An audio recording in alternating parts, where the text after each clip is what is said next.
Oi, eu sou a Morgana e eu vou falar um pouco sobre a minha pesquisa Caminhos para a Leitura, Afeição, Escuta e Trocas em Sala de Aula, feita em conjunto com a minha orientadora, a professora Patrícia Nakagami. Bom, a minha pesquisa se divide em duas etapas. A primeira é falar um pouco sobre o que é uma autoetnografia e a segunda, fazer uma autoetnografia. A autoetnografia, em linhas muito gerais, é o tipo de pesquisa que você faz se debruçando sobre si mesmo. Então, nesse caso, eu analisei minhas lembranças de duas matérias na UNB, de dois momentos distintos em sala de aula.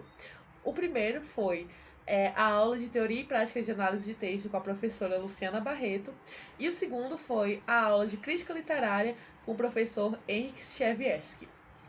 Esses dois professores são bastante diferentes. A Luciana é essa professora super expansiva, que gesticula muito, fala de um jeito muito apaixonado sobre qualquer livro que ela tenha trazido para o debate. E o professor Henrique é aquela pessoa mais retraída, uma pessoa mais calada, que não gesticula tanto, enfim, um pouquinho mais fechado. Mas os dois, para mim, são grandes exemplos do que o Rancière fala em o seu livro O Mestre Ignorante, de mestres emancipadores. Por quê? No livro, o Rancière vai falar que um mestre embrutecedor não é necessariamente uma pessoa de má fé que quer que o seu aluno se considere burro, se considere incapaz ou algo do tipo. Um mestre embrutecedor é uma pessoa de boa fé que até ama ensinar, mas que está sempre reiterando a sua posição de mestre, eu tenho conhecimento que você, aluno, não tem, e eu tenho que te mostrar como ter esse conhecimento. Já o mestre emancipador é aquele que dá oportunidade para o aluno de aprender o que ele quiser, inclusive nada. Então, o que é que esses dois professores, tão diferentes na forma de ser, tinham em comum? A Luciana passou durante todo o semestre contos pra gente discutir em sala de aula. E quando chegava na aula de discutir esse conto, ela olhava pra gente e falava: "E aí, gente, o que é que vocês acharam?" E esperava o que a gente teria a dizer sobre pra levar a conversa. Às vezes ela falava alguma coisa, às vezes não, deixava bem livre. O Henrique, por outro lado, deu uma aula durante metade do semestre sobre Coração das Trevas e durante a outra metade ele disse: "Bom, agora a cadeira é de vocês. Cada aluno vai trazer um livro que quiser, vir aqui na frente, falar sobre o livro, e os outros alunos vão conversar sobre esse livro que foi apresentado por um colega."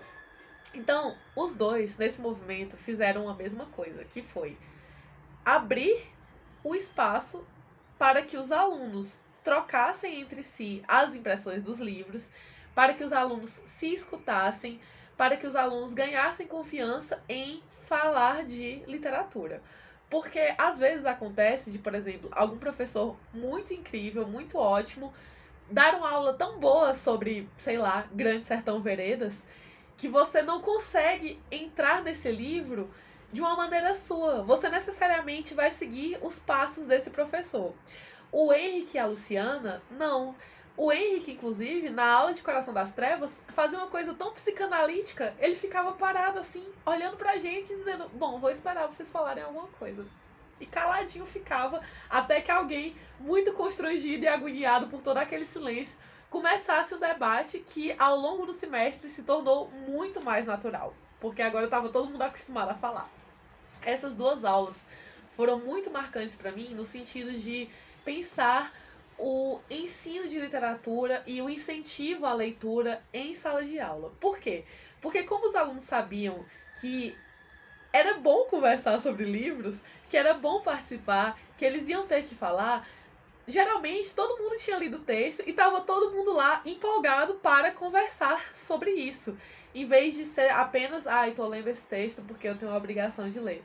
Mas também, bom, tinha a obrigação, de certa forma, mas tinha um certo prazer da literatura, né? Que no fim das contas é o que a gente mais quer como professores e como alunos. A gente quer dizer: tenha prazer na literatura, né? Leia esse livro e veja se alguma coisa nisso ressoa em você. Se não ressoar, vamos passar para o próximo. Se nada ressoar, vamos passar para a música. E é isso.